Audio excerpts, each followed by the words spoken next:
What is up, Dolphin fans? Welcome back into the Drive Time Podcast. My new guest today here is new Dolphins wide receiver Odell Beckham Jr. Odell, welcome in, man. Yes, sir. Appreciate you. So, first off, the suit looks great. I feel a little bit underdressed being next to you right here. Yeah, man, just a little something, a little Louis suit, little Miami Vice vibes. Had to go all white, right? Yeah, had to. I think Jalen Ramsey had the exact same Miami Vice white get up on his first day back in Miami. Yeah, I'm upset. You know what I mean? Then I feel like I look like him, and I always want to look a little better. If that makes sense. This is from the middle-aged dad catalog that I have here if you want to get into some of that, but I don't think you do. Yeah, you're getting there? Getting there. Let's go ahead and start here with football, though. The Dolphins. Why Miami? Why'd you want to come down here and join up this crew? It honestly was God. When you follow him, I feel like no mistakes could really happen. And this year, it was the opportunity that kept presenting itself. It never left my mind, my thoughts, or anything like that. And, I'm super excited about the opportunity. You know, I got brothers here, like I say, Jalen, Duke, a couple of other guys on the team, and Coach Mike kind of sold me as far as when we were speaking football, when we were speaking life, and he was speaking my career. It seemed like, this is absolutely the right place to be. I know no two offenses in the NFL are the same, but you had a lot of success in a similar offense from Sean McVay with the Rams in 2021. At least there's some conceptual crossover there between him and Mike McDaniel, right? How excited are you to play for Mike McDaniel in this Dolphins offense? Very. Again, like I say, I think it was a major part of the decision. Sitting in the meetings and hearing some of the verbiage and the plays and all that, you could definitely LA was my favorite place that I had been because of everything that I had been through. And it reminded me how much I loved football. And that's kind of what this is here. This is, strictly football. Obviously, there's fun and all that, but the idea of what that offense is and just being able to hear that and see the concepts and do all that, it's what got me most intrigued about coming here. When you think about an 11 personnel package that has Tyreek, Waddle, and yourself, and you guys can all kind of play different positions, move across the formation, I'm curious, how do you think that you guys, having 3 game breakers who can line up anywhere, how does that challenge a defense in your mind?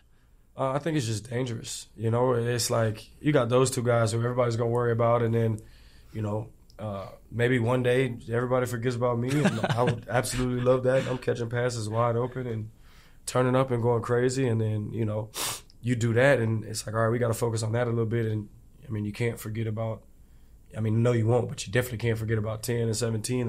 They're liable to score anytime they touch the ball. And not even to mention – the whole running back crew. Right. You know what I mean? Like, it's just I've really seen an actual opportunity when I came here to be around a bunch of playmakers.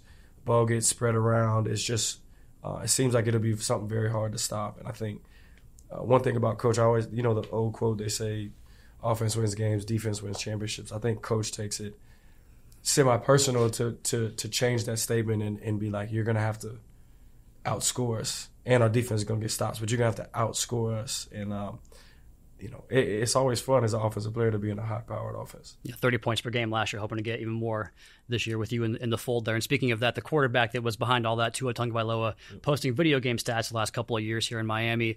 And when I watch a lot of your big plays from your career, it's a lot of similarities between what Reek and Waddle have done with their big plays. Go balls, slants, taking run after the catch.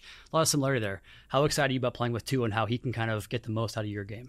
Absolutely. Again, Coach Mike and I were talking about that, and he was just telling me all about Tua because, I've seen the numbers and all that, but when you don't really get to watch the film and see what they're doing because when you're in the season, you're watching other teams' defense, so it's not much time for you to tap in.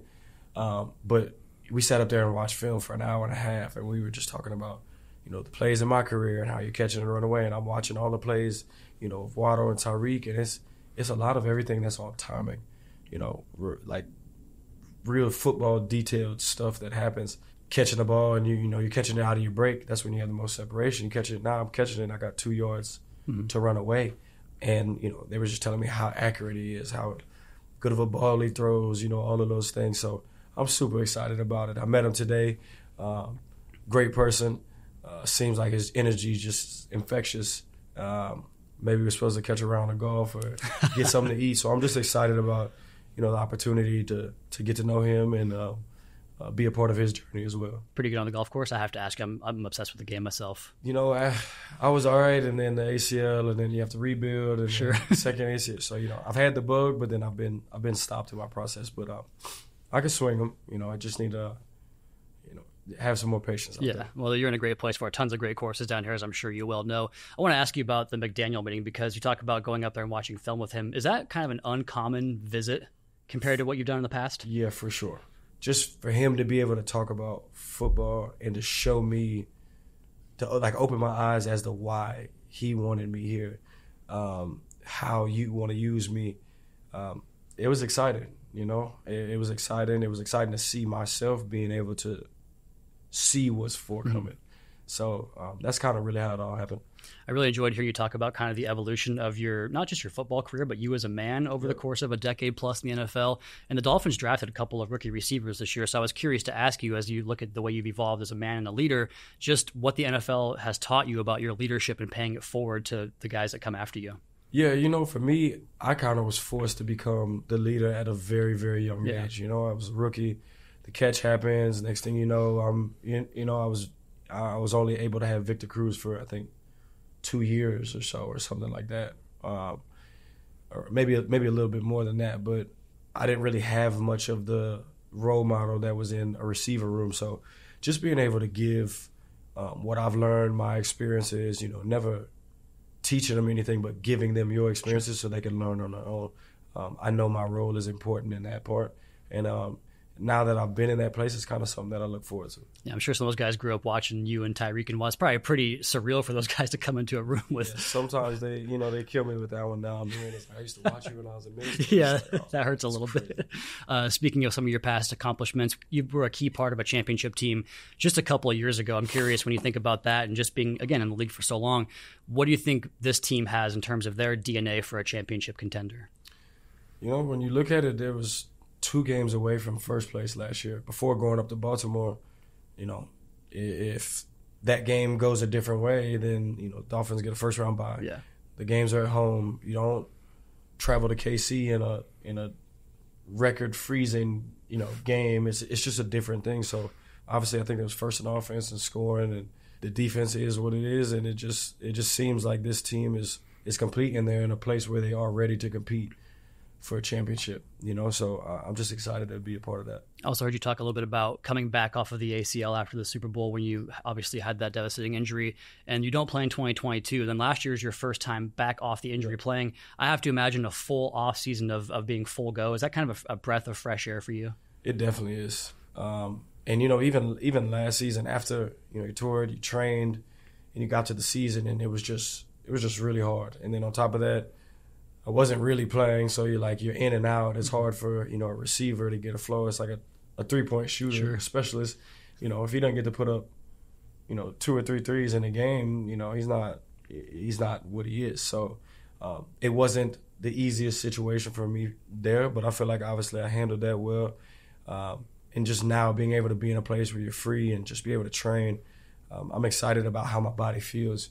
I don't really feel like I'm in pain or anything at all right now, so I'm excited about that. Well, like I said, man, I really enjoyed watching your film. Even last year with the Ravens, I thought there was a lot of good stuff on there that's going to translate to the Dolphins. And a couple of those plays put you in the end zone where you spike the football and you do your dancing. Cool. So I think you are one of the best in the league at that. But the Dolphins last year, in my opinion, set the standard for celebrations. Yeah. What do you think about when you consider a collaboration of Dolphins 2023 celebrations and what Odell Beckham brings to the end zone? Well, you know, like you said, I've been doing it since my first touchdown. It's just kind of like, you know, I love dancing. I love having fun. It was never to like gain more attention or this, that. It was what is in my heart. You know what I mean? To cut up, to have fun. Like, that's just where we're from. Like, New Orleans, we just kind of like that. We're just, you know, loose energy, high energy people.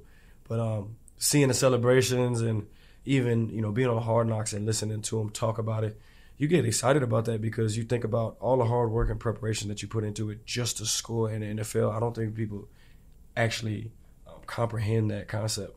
You know, it's like, oh yeah, you're supposed to score touchdowns, but it's like, no, every 11 people have to do the right job. Mm-hmm. Just for the opportunity for a receiver to catch a pass or a running back to run and score, whatever it is. So excited to be able to add some ideas to the celebration station.